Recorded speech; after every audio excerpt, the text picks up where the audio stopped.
El libro de los Proverbios, vamos a leer.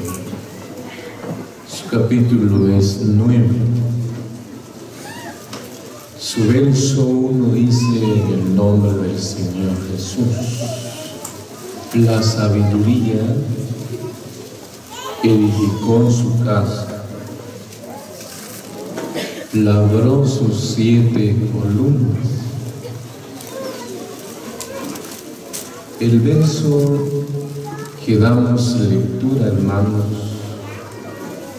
la palabra dice que la sabiduría, por ejemplo, la primera de Corintios 1:24 dice que más para los llamados, así judíos como gentiles, Cristo es poder de Dios y sabiduría de Dios.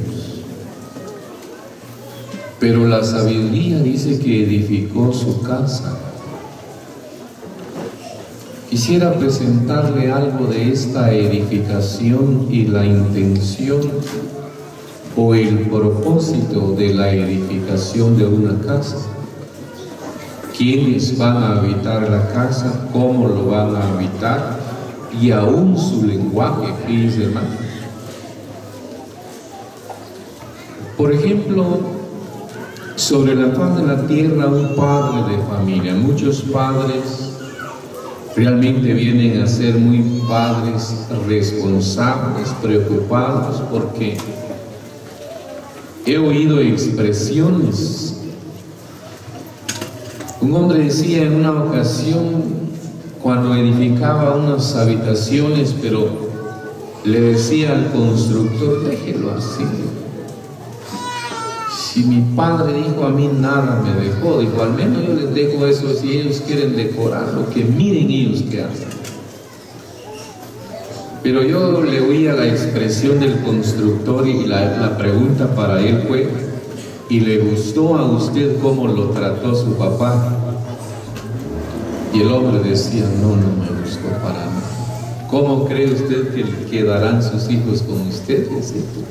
Si usted puede, si tiene, realmente debe de hacerlo. Ahora, si no tiene, aunque quisiera hacer aquello, se sabe que no tiene aquel, no puede.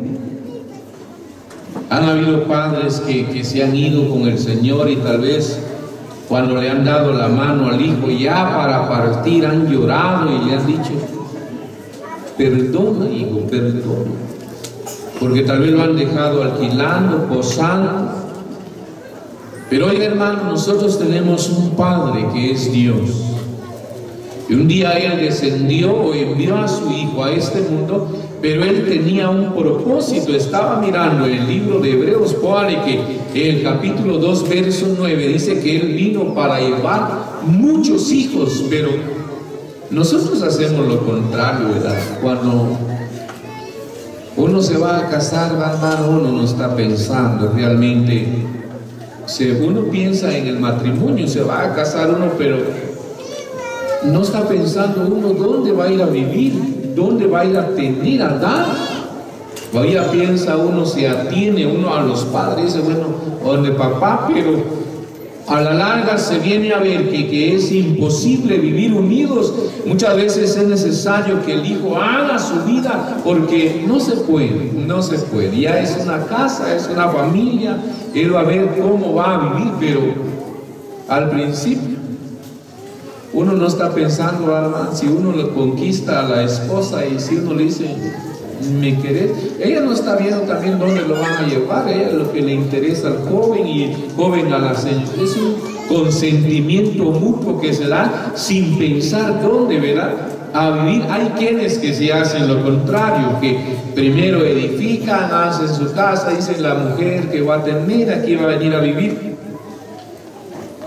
Pero serían pocos, ¿verdad? Dice que Cristo, Él edificó su casa. Y la intención de Él era llevar muchos hijos a esa casa, a esa habitación. Gracias a Dios, porque realmente los hermanos de esta familia, ¿verdad?, ya son dueños también de esa casa, de esa morada, como usted y yo que hemos creído en el Señor. dueños de esa habitación, pero ¿dónde estará?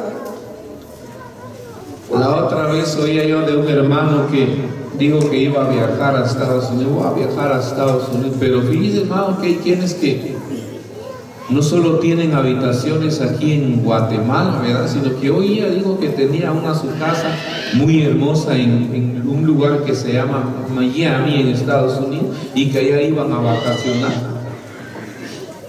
Si este padre un día se va, los hijos tienen una esperanza y bueno, vamos a las vacaciones y van a un lugar. Saben a dónde dar. Nosotros sabemos por la palabra del Señor a dónde ir a dar, ¿verdad? Porque algunos, por ejemplo, en la secta, yo le voy a decir así, hay gente, se le pregunta, si usted se muere, ¿a dónde va? Ay, solo Dios sabe, solo Diosito sabe dónde me va a llevar, dice. Solo Él sabe. ¿Sabe usted a dónde va? Mire lo que dice el libro de Amós, capítulo 9. Oiga esta frase en el libro, oiga esta palabra que tenemos aquí, capítulo 9, el verso es 6. La sabiduría edificó su casa. Pero oiga lo que dice el verso 6. Él edificó en el cielo sus cámaras. Dice que las cámaras o casas o habitaciones están edificadas en el cielo. Allá están edificadas esas cámaras, esas habitaciones están edificadas allá. A veces admira realmente porque algunos en el tiempo de su examen tienen una buena respuesta, ¿verdad? Hay quienes que son muy específicos para examinar la vida de alguien que se va a bautizar. Hay quienes que se les van muchas cosas. Pero oía la expresión de una ancianita de edad, ya de edad avanzada, se iba a bautizar y se le preguntaba y se le decía, bueno, si usted se muere, ¿a dónde va? Pero usted, hermano, por ejemplo, aquí el texto solo dice que Él edificó en el cielo sus cámaras. Pero esta palabra, cuando se habla de los cielos, se está hablando del tercer cielo, porque tenemos el cielo atmosférico. Y el cielo, el primer cielo, yo le puedo decir que el primer cielo empieza de 1 centímetro de sobre la faz de la tierra hacia arriba. Podemos ver que ahí está el primer cielo, se le llama un cielo atmosférico, fíjense bien. Pero hallamos, hermanos, un cielo que se llama el cielo estelar, ¿verdad? Donde están las estrellas de Dios. Ahí está, ese se llama el cielo estelar, el segundo cielo. Luego sigue el tercer cielo, que se llama la morada, la habitación, la casa de Dios.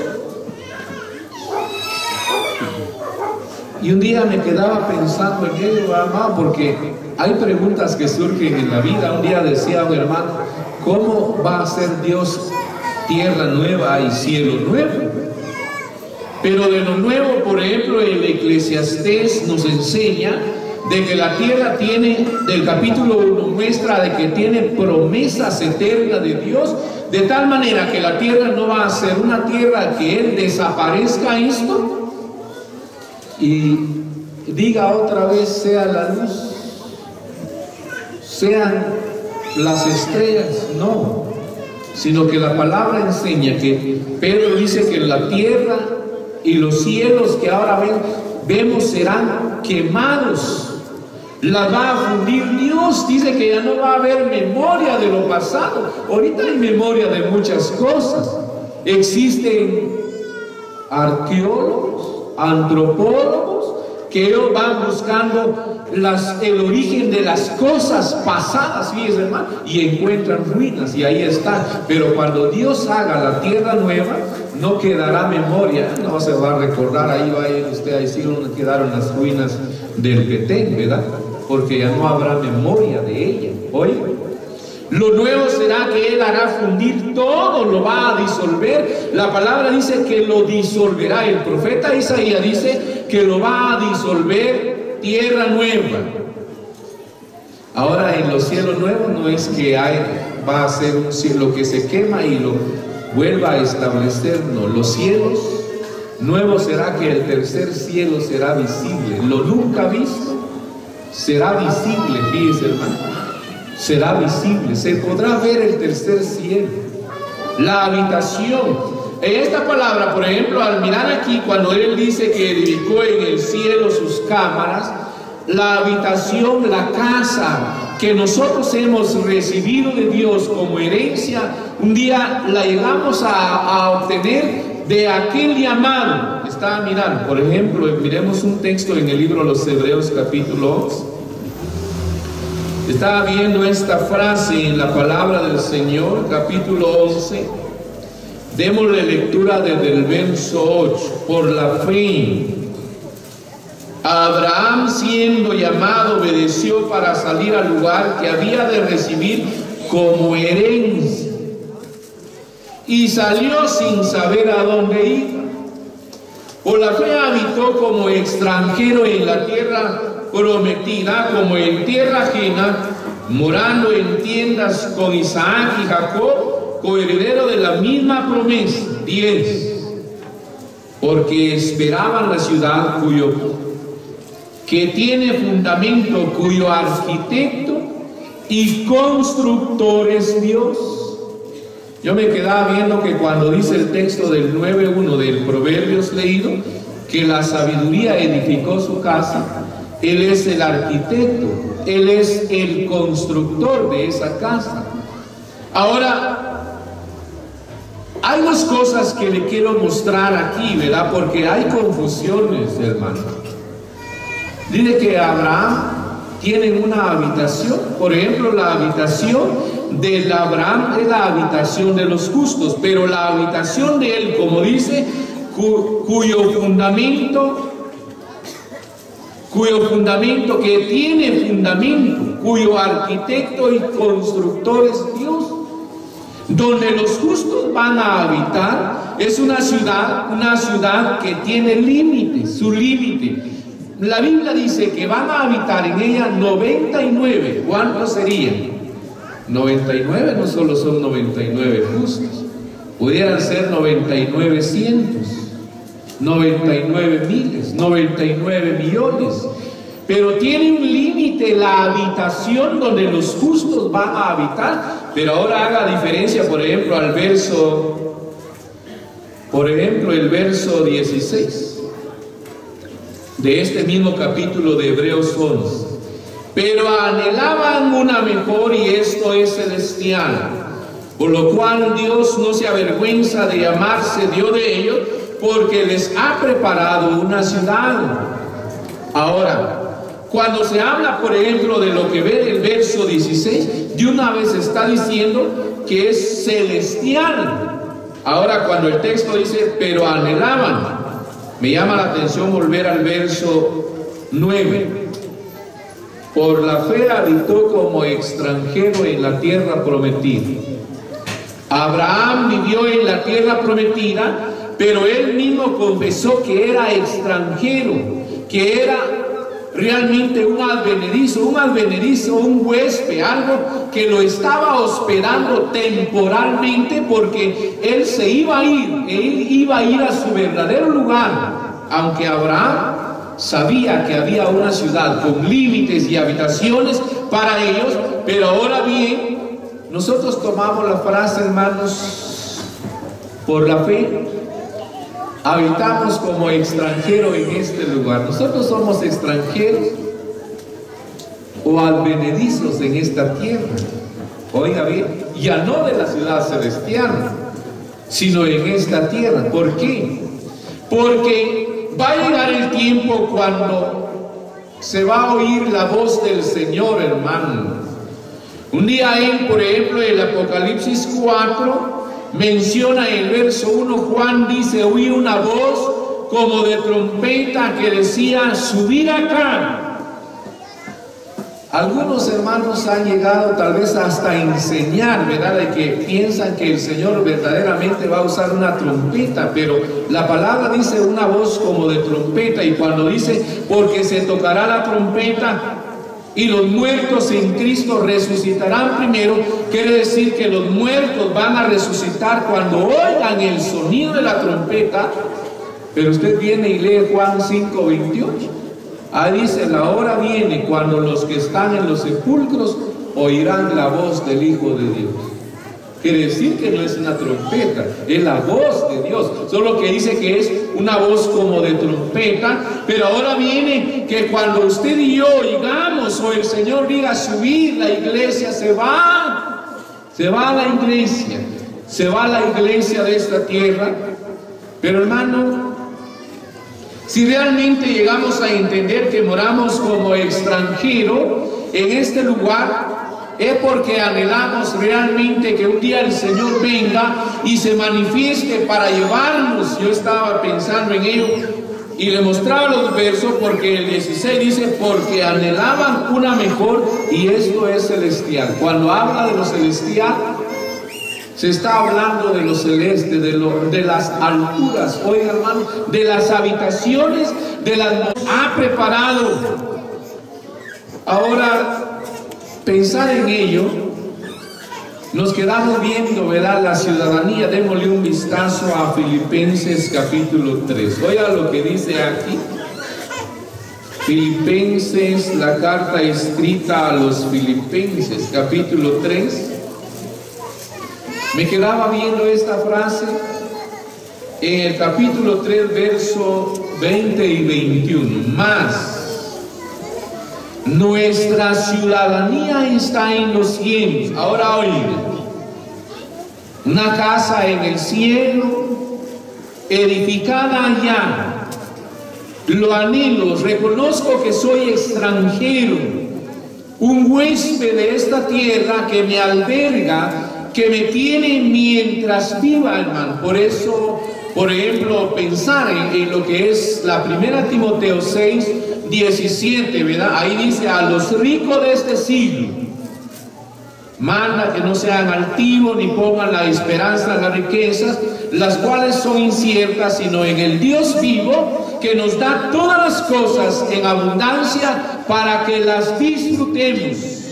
Quiere decir que si hay riquezas, hermano, Dios le ha dado riquezas, tal vez efectivo, bienes, vehículos semovientes, terrenos. Dice que todo aquello se debe disfrutar, hermano, porque extranjero o advenedizo que pronto se va a ser sacado, desterrado de este lugar y llevado a su verdadero lugar, a su casa original, a su país celestial. Mas nuestra ciudadanía está en los cielos. Un ciudadano celestial. Me llamaba la atención a mí, la otra vez oía yo que un hermano explicaba algo de la ciudadanía, ¿verdad? Hay quienes se gozan que tienen una ciudadanía americana o norteamericana. Solo la ciudadanía, porque la sangre sigue siendo chapín, ¿verdad? Tienen esa ciudadanía, está bien. Hay quienes se gozan, hermano, y esos, dice que viajan, van en el mundo, son respetados por ser norteamericanos. Pero otro hermano decía que la ciudadanía más valiosa era la suiza, decía él. Esa ciudadanía es respetada en el mundo. Pero para obtener una ciudadanía suiza, ¿verdad? Pero alguien dijo, la mejor ciudadanía es ser ciudadano mundial. Dijo, pero ¿cómo se convierte uno en un ciudadano mundial? Dice que hay quienes nacen en los aviones y demás, y los que nacen en los aviones se llaman ciudadanos mundiales, ¿sí? Esos pueden estar en Guatemala, México, Estados Unidos. Dice que ellos tienen una ciudadanía mundial porque nacieron en el año. Pero ni porque usted y yo digamos, bueno, no amalá esa ciudadanía, y eso para los que ya no han nacido y nazcan, que han nacido.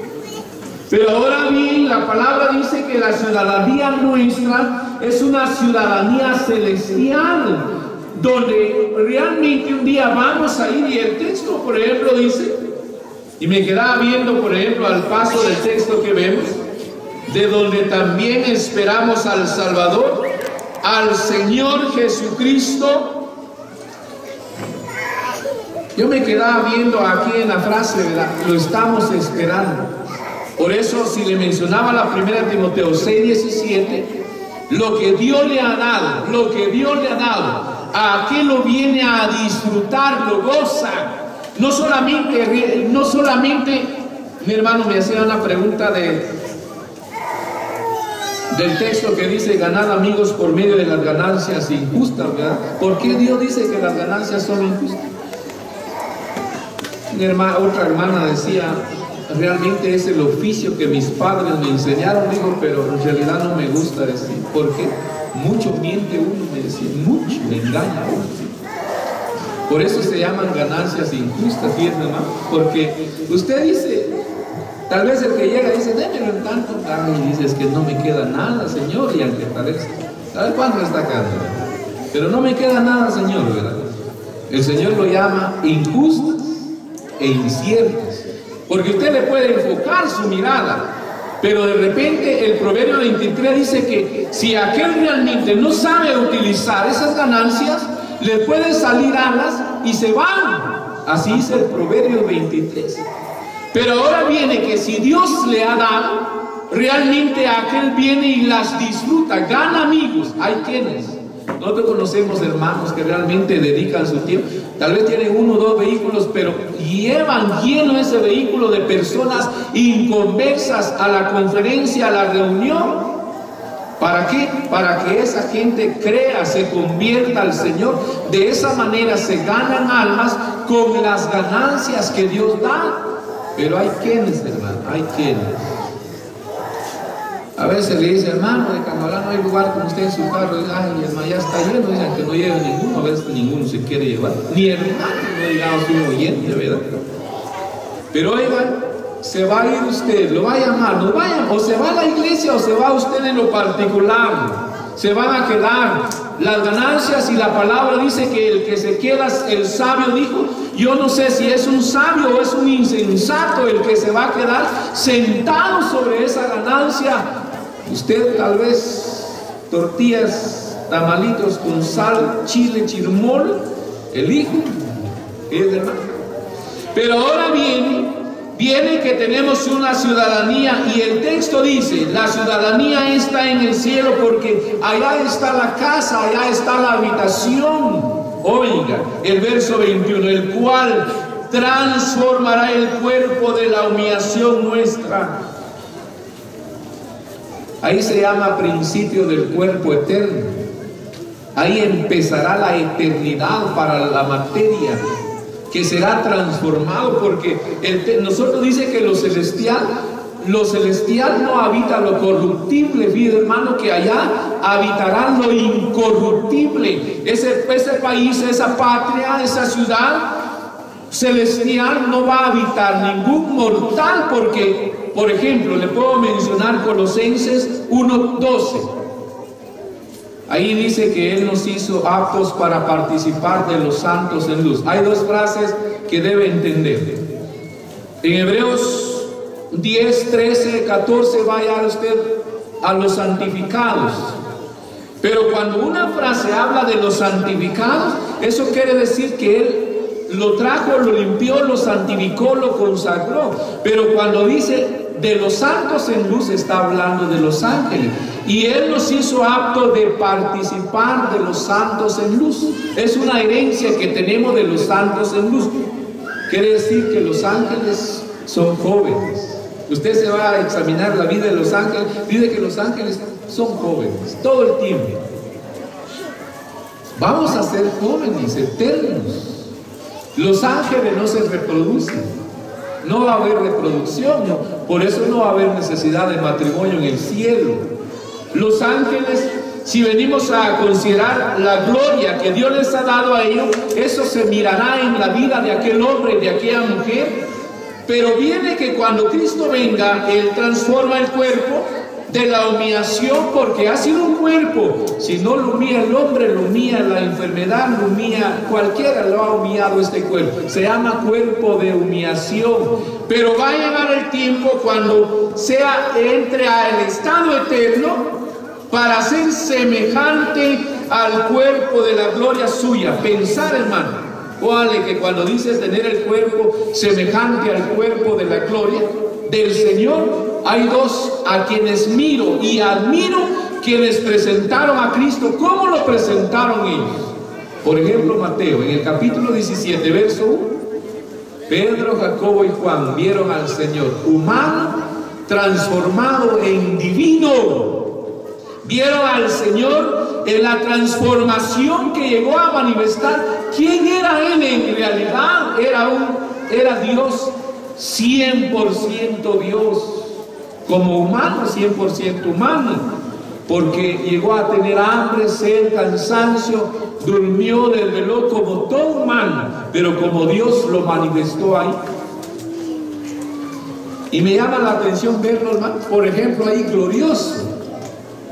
Pero mirar en las vestiduras, lo puede ver en el Apocalipsis 1, cuando Juan dice que oye una voz entre los candeleros y se queda viendo a uno que estaba andando entre los candeleros, pero dice que aquel vestido sacerdotal que él poseía, la grandeza del vestido del Señor, pero ahora dice que seremos semejantes al cuerpo de la gloria de Él.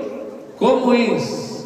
Un día cuando explicaba algo acerca de lo que es la adopción, todos los que adoptan un niño en la vida le pueden dar apellidos, terrenos y bienes, pero jamás su sangre y su fisionomía. Oiga, hermano, pero nosotros, al haber sido adoptados, tenemos todo, la divinidad de Dios en nuestra vida, cuando empiece el cuerpo a entrar en el estado eterno. Oiga, hermano, ahora miremos el Evangelio según Juan, capítulo 14.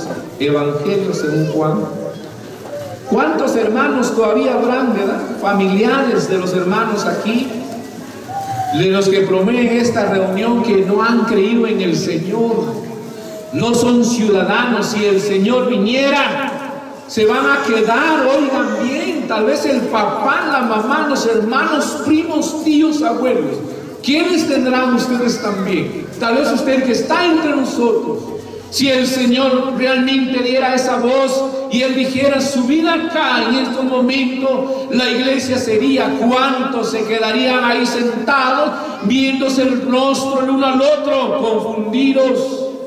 Algunos por haberse avergonzado, otros porque realmente vienen a oír la palabra, pero hay quienes vienen a oír la palabra, ¿no? Hay quienes por curiosidad llegaron. ¿Cómo se congregan esa gente? ¿Qué le hacen? ¿Cómo le hacen?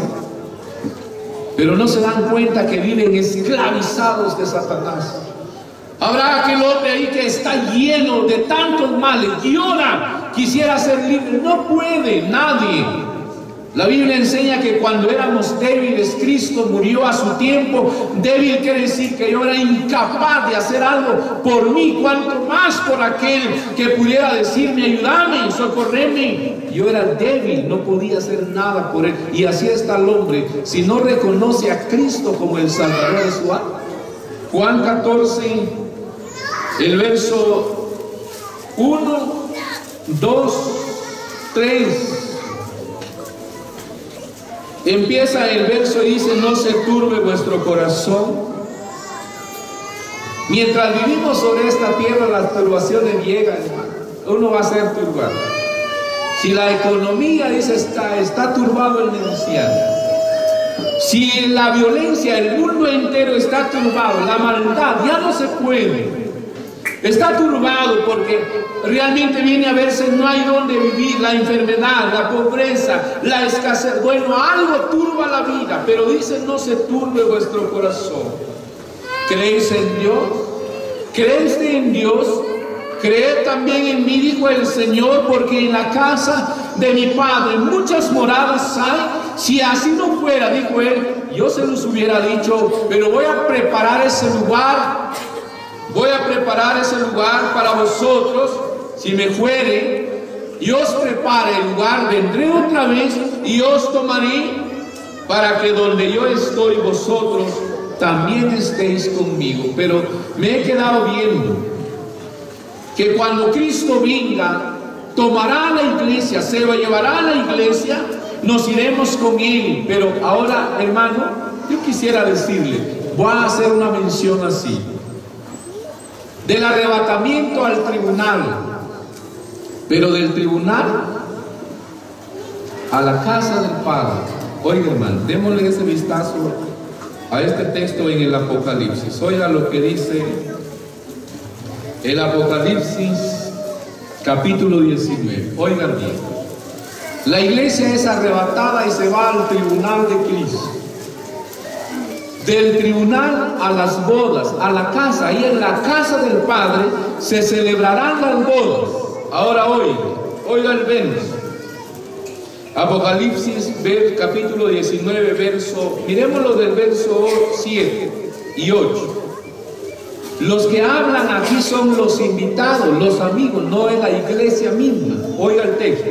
Gocémonos y alegrémonos y démosle gloria, porque han llegado las bodas del Cordero y su esposa se ha preparado, y a ella se le ha concedido que se vista de lino fino, limpio y resplandeciente, porque el lino fino es las acciones justas de los santos.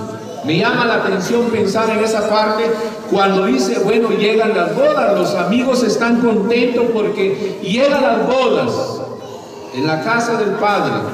Pero oiga, hermano, dice que a ella, a la iglesia, se le ha concedido que se vista de lino fino, limpio y resplandeciente. Yo me quedaba viendo el texto y pensando en lo que el apóstol Pablo dijo en la 2 Timoteo 4, el verso 7, cuando él dice: he peleado la batalla, he acabado mi carrera, por lo demás, dijo él, me está guardada la corona de justicia, la cual me dará el Señor juez justo en aquel día. Pero él habla y dice la corona de justicia, y el cristiano va a ser coronado en ese tribunal. O sea, en otras palabras, le voy a decir así, que la justicia del creyente, la justicia de cada creyente, lo justo que fue aquí en la tierra, lo lucirá en su vestido que Dios le dará, porque será el premio de justicia. Dice que él tiene un vestido, como dice, limpio, de lino limpio y resplandeciente, pero el lino, dice, fino, es las acciones justas de los santos. Se viene a ver que entre más resplandeciente sea ese vestido, quiere decir que eso fue el cristiano en la tierra. Hizo lo justo, hizo lo correcto, realmente actuó como el Señor quiso que actuara mientras vivió sobre la tierra. Hermanos, tenemos una casa, una habitación, y la va a morar. Y estaba pensando todavía, ¿verdad?, que el lenguaje, hermano, es un solo lenguaje. Pero no sabemos cuándo Cristo venga. Vendrá Él y nos arrebatará y nos llevará y estaremos con Él. Pero ¿cuántos todavía no son dueños de esa casa ni tienen esa ciudadanía? Pero que Él anhela que el hombre como la mujer la alcance por medio del Evangelio. Mientras el Señor nos tenga sobre la faz de la tierra, que Él nos ayude a entender esta palabra que nos ha mostrado, que Él la bendiga en